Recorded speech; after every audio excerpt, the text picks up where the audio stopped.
Of all the cameras that dropped in the last 18 months, why did I choose the oldest one? The one with the clunkiest menu system, the worst low light performance, the most limited frame rate options, and the most expensive one of them all? Well, just one reason: picture quality.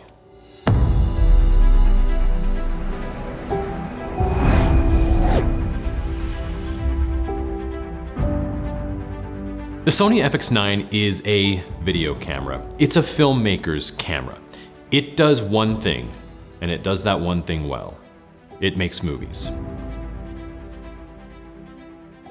The full-frame 6K sensor downsamples to a stunningly cinematic 4K image in both S-Log3 and the now widely available S-Cinetone color profile.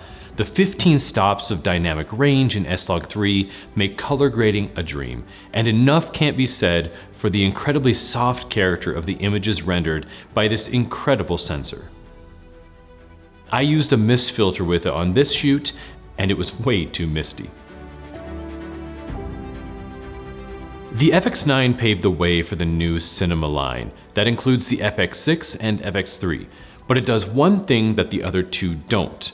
It shoots in true 24 frames per second. I love this feature for shooting single camera narrative commercials and film projects. The FX9 also shoots in DCI 4K at up to 60 frames per second. The FX6 does that as well, but the FX3 doesn't shoot DCI at all. This aspect of the FX9 makes it a perfect fit for me when shooting film projects, especially since I'm finally going into production on my first feature documentary this year.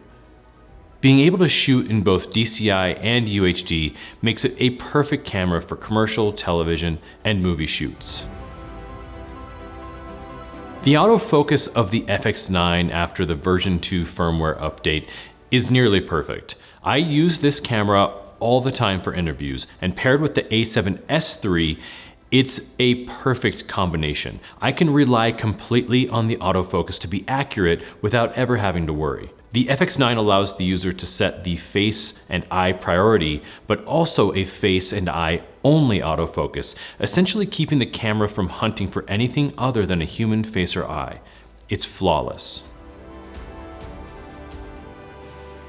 The internal electronic variable ND feature is something I never want to live without. It keeps the camera light and small on run and gun shoots without ever needing a matte box, and I love being able to dial in the filter in tiny increments rather than by hard stops.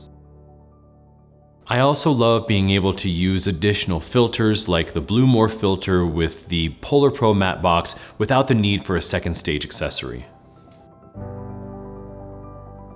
I love this camera with Sony's E-mount lenses. The 24 and 85mm G-Master lenses look insane with the FX9, and my favorite continues to be the Sony Zeiss 50mm f1.4 that I'm shooting on right now. I've had a chance to use a couple of vintage lenses on it as well, and I have to say that the Helios 44-2 or the 44M are amazing with the FX9, and I've got an entire new short film that I've shot completely on the Helios that I can't wait to show you guys. I have huge plans for my business, not least of which is the aforementioned documentary, as well as an upcoming set of new commercials coming out this summer. I wanted to inspire myself and create an impetus to keep driving forward and investing in not only my business, but myself as a filmmaker. This camera fit the bill, and it gets me excited about making movies.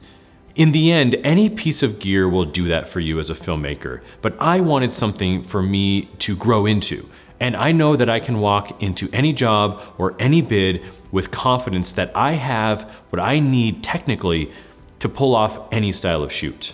I say it all the time, but it's true. Your camera could be a Red, it could be an iPhone, it could be this FX9. What really matters is the story that you want to tell. So grab your camera, get out there, and be creative. We'll see you next time.